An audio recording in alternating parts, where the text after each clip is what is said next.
Coba bayangkan Sobat RH sekalian, kalau organisasi sayap yang berasal dari PDIP saja, the ruling party, di mana juga merupakan partai yang mendukung pemerintahan Megawati, bahkan backbone-nya, tulang punggungnya, masih begini juga. Apalagi rakyat yang tidak punya akses akan kekuasaan dan saluran kekuasaan.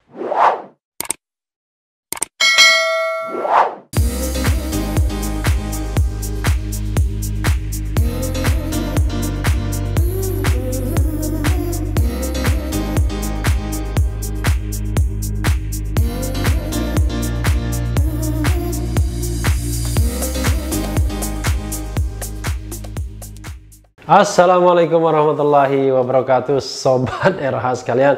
Jumpa lagi kita di channel yang keren ini, Keren Cadas.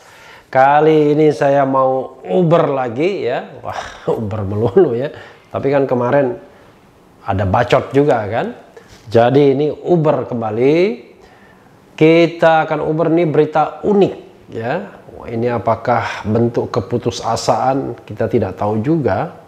Yaitu organisasi sayap PDIP sambangi Rizal Ramli, ngeluh Jokowi kini sudah tak punya hati. Oh, seperti lagu ya, aku hanya punya hati ya, sekarang gak punya lagi. Glora.co, organisasi sayap PDIP yang berkontribusi besar terhadap pemenangan Joko Widodo, baik menjadi wali kota Solo, gubernur DKI Jakarta, hingga Presiden RI, mendatangi ekonom senior Rizal Ramli.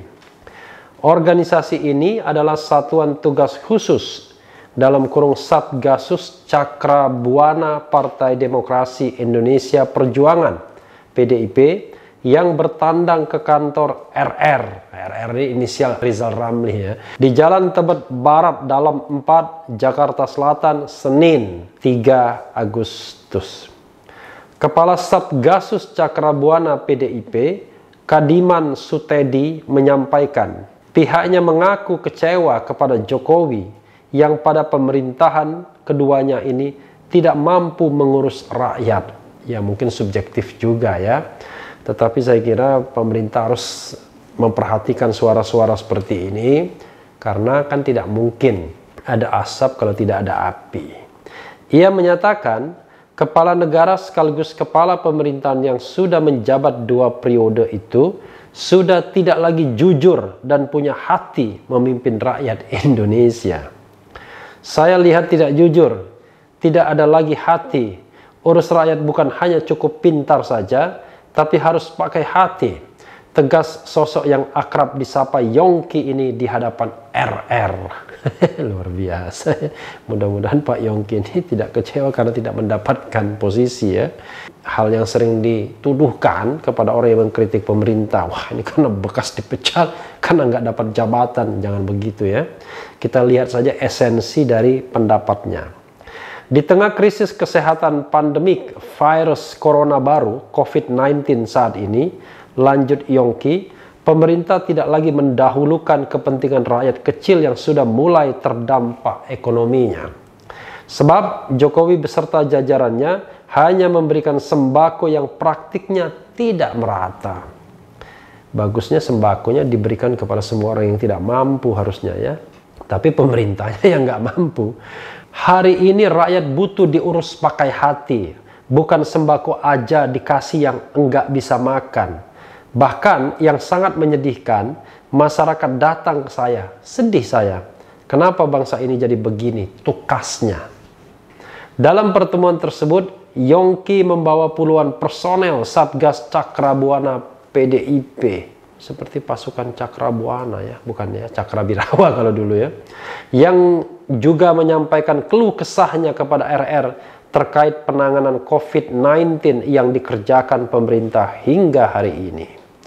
Bahkan dalam pertemuan tersebut hadir pula Laskar Betawi yang juga merasakan dan menyampaikan hal yang serupa dengan Satgas Cakrabuana PDIP. Ya, itu tadi berita mengenai kekecewaan organisasi sayap PDIP. Tapi kenapa ke Rizal Ramli ya? Inilah Sobat RH sekalian, kalau kita bicara tentang hakikat demokrasi dan pemerintahan. Harusnya keluhan ini kan disampaikan kepada pihak yang berwenang.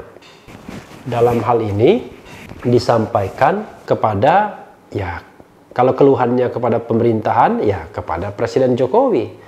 Kalau tidak bisa langsung, ya paling tidak melalui kantor staf presiden misalnya, atau sekretariat negara atau sekretariat kabinet. Toh mereka organisasi sayap the ruling party. Mereka juga harusnya mengeluhkan kepada PDIP sebagai organisasi induknya yang punya wakil di pemerintahan Jokowi, bahkan Presiden Jokowi sendiri berasal dari PDIP, dan juga mereka punya fraksi di DPR. Jadi aneh kalau organisasi sayap justru mencari sosok civil society untuk mengeluh, untuk mengadu. Artinya apa? Ya banyak maknanya. Salah satunya adalah berarti saluran aspirasinya tersumbat. Nah, sobat era sekalian, persoalannya kadang-kadang pemerintah, penguasa, the ruling party kadang-kadang hanya mau menerima pujian. Hanya mau menerima laporan yang baik-baik. Siap, di daerah ini kami sudah melaksanakan apapun misalnya, nawacita dan lain sebagainya, rakyat mendukung dan lain sebagainya. Tapi begitu ada keluhan, ada kritik dan lain sebagainya, ya jangan-jangan mereka dimarahin malah. Gak usah, nggak perlu mengkritik seperti itu. Nah kalau yang begini yang terjadi, maka memang tidak akan pernah terjadi yang namanya saluran di mana masyarakat bisa mengadukan, bisa mengeluh. Padahal mereka menjadi organisasi sayap ini kan tentu agar aspirasi mereka didengar, agar mereka bisa berpartisipasi dalam pembangunan, agar kehidupan mereka pun juga bisa disejahterakan. Gak masalah, karena memang pesan konstitusionalnya adalah mensejahterakan semua rakyat, mensejahterakan, melindungi, mencerdaskan semuanya. Tidak hanya mereka yang mengendorse pemerintah, tapi juga mengkritik pemerintah berhak atas kesejahteraan tersebut. Sayangnya memang kadang-kadang saluran aspirasi itu macet. Coba bayangkan sobat era sekalian, kalau organisasi sayap yang berasal dari PDIP saja, the ruling party, di mana juga merupakan partai yang mendukung pemerintahan Megawati, bahkan backbone-nya, tulang punggungnya, masih begini juga, apalagi rakyat yang tidak punya akses akan kekuasaan dan saluran kekuasaan. Bisa dibayangkan. Jadi jangan heran akhirnya yang terjadi adalah kemampetan saluran aspirasi ini disalurkan di tempat-tempat lain, disalurkan ke media sosial dalam bentuk barangkali keluhan, bahkan makian, ujung-ujungnya pencemaran nama baik, perbuatan tidak menyenangkan, menyebarkan permusuhan, menebarkan fitnah dan lain sebagainya, kena undang-undang ITE dan KUHP atau undang-undang tentang pidana. Atau yang lebih baik lagi, mereka kemudian datang kepada tokoh-tokoh masyarakat, lembaga-lembaga kemasyarakatan yang selama ini bersuara kritis terhadap pemerintah. Tapi kan mereka bukan orang yang memegang mandat, bukan orang yang punya kekuasaan di tangan, diberikan amanah, menguasai financial resources, menguasai semua state apparatus, menguasai birokrasi, dan bisa memerintahkan semuanya. Seorang Rizal Ramli ya tetaplah orang yang tidak memiliki kekuasaan. Paling dia menyalurkan keluhan ini dengan saluran-saluran pribadinya saja. Atau jangan-jangan ya cuma ke media sosial juga, ke media massa juga. Ya sama saja. Jadi sobat era sekalian, negara kita saat ini dalam rundungan COVID-19, pandemi COVID-19 sama seperti negara lain. Tapi cara untuk mengatasi, cara untuk berkomunikasi kepada rakyat, kepada warga masyarakat, itu yang membedakan dari satu negara ke negara lainnya. Sama-sama krisis is okay, tapi di situ butuh yang namanya sikap jujur, sikap ikhlas, sikap yang betul-betul genuine memperhatikan kepentingan masyarakat. Bukan lip service tentunya. Dan bukan pula kemudian ada agenda gelapnya untuk tetap menyelamatkan atau mengendorse atau mendukung atau memberikan perlindungan kepada segelintir kekuasaan, segelintir konglomerat segelintir orang yang berada dalam lingkar pemerintahan agar mereka terus bisa berkuasa, terus bisa menguasai pundi-pundi perekonomian bangsa ini. Karena kenapa? Karena sangat mungkin memang COVID-19 ini menerjang semuanya. Konglomerat yang paling kuat pun bisa dilanda krisis. Karena itu, ketika uang terbatas, pilihannya adalah menyelamatkan rakyat atau menyelamatkan konglomerat. Menyelamatkan rakyat banyak yang barangkali tidak punya saham langsung dalam terpilihnya seorang presiden. Ya, sekedar memberikan vote, ya, casting vote di dalam bilik suara atau tempat pemungutan suara, yang kita tidak tahu juga apakah dia memilih Pak Jokowi atau Prabowo. Tapi para konglomerat, orang-orang yang uangnya banyak, mereka itulah yang direct, langsung berapa rupiah yang digelontorkan selama pilpres misalnya. Kalau politik balas jasa itu kemudian dikompensasi saat ini pada masa pandemi, mereka minta asking agar mereka diselamatkan terlebih dulu, maka jangan heran akan banyak rakyat yang tenggelam. Nah, jadi dalam hal ini koalisi aksi menyelamatkan Indonesia bisa menemukan pembenarannya. Karena pemerintah tidak bersikap menyelamatkan masyarakat banyak. Pemerintah mungkin saja memilih untuk menyelamatkan segelintir orang yang langsung berjasa kepadanya terlebih dulu dengan janji-janji ketika kampanye kemarin. Nah, dalam kondisi yang seperti ini wajar kemudian kalau ada orang-orang kecil seperti organisasi sayap PDIP yang kemudian mengeluh Presiden Jokowi tidak lagi jujur, tidak lagi punya hati. Memang tuduhan serius ya, tetapi memang kita harus pahami keluhan-keluhan seperti ini harusnya dipandang pemerintah sebagai sesuatu yang merupakan warning bagi pemerintahan. Mungkin saja pada pemerintahan edisi pertama belum ada keluhan seperti ini. Karena mereka masih berharap bahwa pemerintah sedang melakukan konsolidasi, sedang berupaya menyusun tata kelolanya, berusaha menyiapkan desain-desain yang akan dilaksanakan. Tapi sekarang sudah periode kedua, sudah tahun ke-6 masa pemerintahan Presiden Jokowi. Jadi tidak accepted lagi kemudian kalau dikatakan pemerintah sedang mendesain sesuatu, sedang merencanakan sesuatu dan lain sebagainya. Karena kalau dilihat rentang 10 tahun, kan sudah 6 tahun yang dijalankan. Artinya harusnya sudah jalan yang ke arah lebih terang, lebih jelas, lebih sejahtera, lebih melindungi, lebih mencerdaskan. Tapi kalau kemudian tokoh-tokoh seperti Rizal Ramli ya, tetap berkibar misalnya, tetap menjadi tempat pengaduan, lalu ada juga kami yang mendeklarasikan dirinya sebagai katakanlah moral movement, sebagai moral force, maka sesungguhnya pasti ada masalah dengan pemerintahan Jokowi ini. Nah, kalau kita bicara masalah, ya kita bisa urai satu demi satu. Sederhananya adalah ketika menyusun pemerintahan jilid 2 saja, Presiden Jokowi terlihat tidak mendasarkan pada penyelesaian problem, penyelesaian masalah bangsa, tapi lebih pada bagi-bagi kue kekuasaan. Terlihat jelas. Misalnya slotting menteri selesai 34, semuanya diambil sesuai dengan undang-undang kementerian. Kemudian wakil-wakil menteri diperbanyak, jabatan-jabatan lain juga diberikan, termasuk juga staf-staf khusus, termasuk staf khusus milenial. Nah, ini menunjukkan bahwa pendekatan Presiden Jokowi dari awal bukan pendekatan untuk menyelesaikan masalah-masalah atau kemudian membangun sesuatu yang harusnya bisa diperuntukkan pada masyarakat, tapi lebih pada akomodasi politik. Agak mengherankan sesungguhnya, karena harusnya Presiden Jokowi kan tidak ada lagi beban, tapi ternyata bebannya tambah banyak.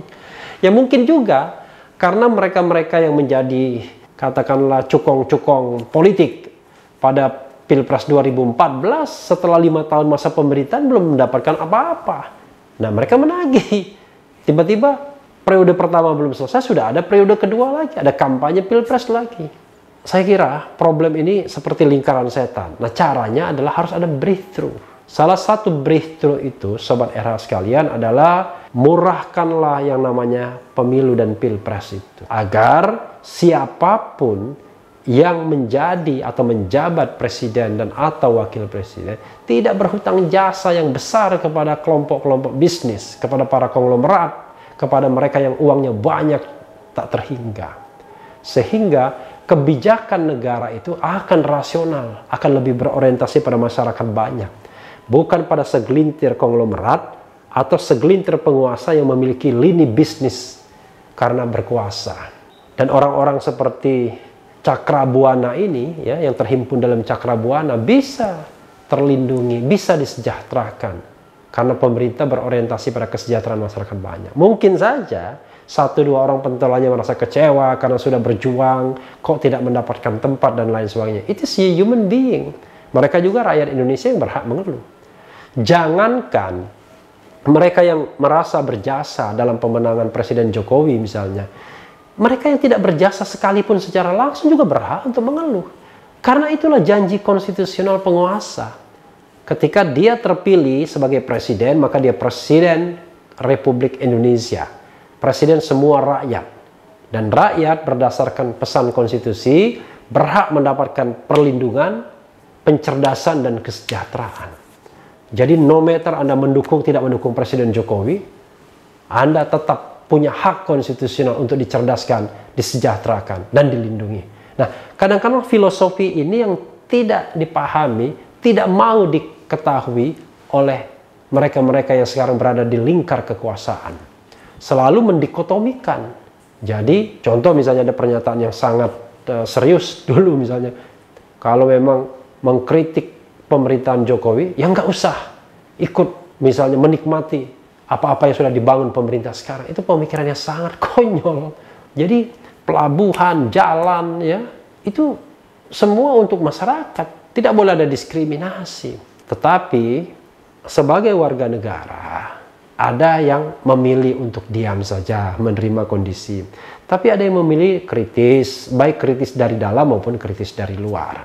Yang paling penting adalah bagaimana kita membangun kultur dan struktur politik yang akuntabel, yang transparan, yang anti korupsi dan lain sebagainya. Nah, saya dengan berat hati mengatakan, Sobat Era sekalian, tidak melihat atau katakanlah belum melihat direction itu di pemerintahan Jokowi sampai 6 tahun pertama ini. Saya belum yakin bahwa korupsi misalnya yang merajalela di elit kekuasaan akan hilang atau paling tidak berkurang secara drastis. Ya, salah satu indikator yang sering saya sebutkan ya IPK, indeks persepsi korupsi saja, yang masih menggolongkan kita sebagai negara korup misalnya. Apalagi kita bisa menunjuk, sederhana, kita bisa tunjuk sektor-sektor. Apakah sekarang ini kita bisa membuat urusan itu semuanya clear, lancar, tanpa uang? Birokrasi tidak lagi bisa disuap misalnya. Urusan menjadi mudah, ke pengadilan, ke penegak hukum, semuanya beres. Belum tentu, dan rasanya memang belum. Karena itu, kalau memperhatikan hal seperti itu, ya saya mengatakan, lalu apa bedanya pemerintahan Jokowi dan pemerintahan SBY? Atau pemerintahan sebelumnya? Karena kalau kita bicara gerak pemerintahan dari waktu ke waktu, ya harusnya ada progres. Kalau pemerintahan Jokowi sama dengan pemerintahan SBY, itu hitungannya masih celaka. Tapi kalau lebih, itu sudah seharusnya. Tapi kalau jauh lebih baik, nah itulah prestasi. Tapi kalau lebih buruk, waduh, kita tidak hanya celaka, kita berada dalam neraka artinya. Walaupun neraka dalam tanda kutip. Jadi memang presiden, pemimpin yang dilahirkan, yang dihadirkan terakhir, harus lebih baik daripada pendahulunya. Itu sudah hukum alamnya. Nah, tapi terus terang Sobat RH sekalian, saya kok belum melihat ini. Bahkan kalau saya bandingkan pada pemerintahan era Jokowi pertama, sedikit lebih baik dibandingkan era kedua ini. Paling tidak dari starting point-nya tahun pertama. Pada tahun pertama, kepercayaan masyarakat terhadap Presiden Jokowi tinggi sekali. Mereka percaya presiden yang baru ini adalah presiden yang bisa menyelesaikan banyak masalah. Tapi pada periode kedua ini ketika membangun kabinet, kelihatannya kok tidak lebih baik, tidak lebih percaya diri, tidak lebih firm. Pada kabinet pertama melibatkan KPK untuk menilai siapa-siapa saja yang raportnya bisa merah, kemudian tidak diikutkan dalam pemerintahan. Pada periode kedua enggak lagi, di bypass saja. Pada periode pertama, kesan bagi-bagi jabatan sudah terlihat. Tapi pada periode kedua ini, lebih terlihat lagi. Bukan menurun. Harusnya kan yang negatifnya menurun, yang positifnya meningkat. Tapi ini belum terjadi dan sepertinya tidak terjadi. Saya kira, kendati demikian, pesimistis seperti itu, saya berharap sisa masa jabatan Presiden Jokowi ini bisa dimanfaatkan untuk membangun fondasi kebaikan. Kalaupun barangkali belum baik-baik banget gitu ya, karena waktu yang sudah terbatas, paling tidak pondasinya sudah ada, sistem anti korupsinya jelas, birokrasinya sudah bisa lebih dibersihkan, penegak-penegak hukumnya sudah bisa lebih diatur, dan setelah nanti ada pemerintahan yang baru tinggal melanjutkan bata demi bata kebaikan. Sehingga bangsa kita menjadi bangsa yang maju, besar, bangsa yang bersih, bangsa yang bebas dari korupsi, dan bangsa yang sumber daya manusianya meningkat karena pemimpinnya bekerja secara benar, memanage negara ini secara benar, mengemudikan kapal besar ini pada tujuan yang benar, pada samudra bebas yang betul-betul memang diharapkan untuk dituju. Nah, sahabat era sekalian, itu saja ya. Satu keanehan organisasi sayap kok ngadunya ke Rizal Ramli. Pertama, Rizal Ramli bukan orang PDIP, bukan pemerintah ya. Hanya orang yang selama ini vokal dan concern terhadap perkembangan, terutama perkembangan ekonomi di negara ini. Yang penting tetap di channel ini, karena di channel ini Anda akan dirayu, ditipu, dibaperin, dicecar, diuber pula di jalur khusus. Karena channel ini adalah channel yang mengancam, memeras, dan membenci. Jangan lupa subscribe, like, comment, and share. Cheers!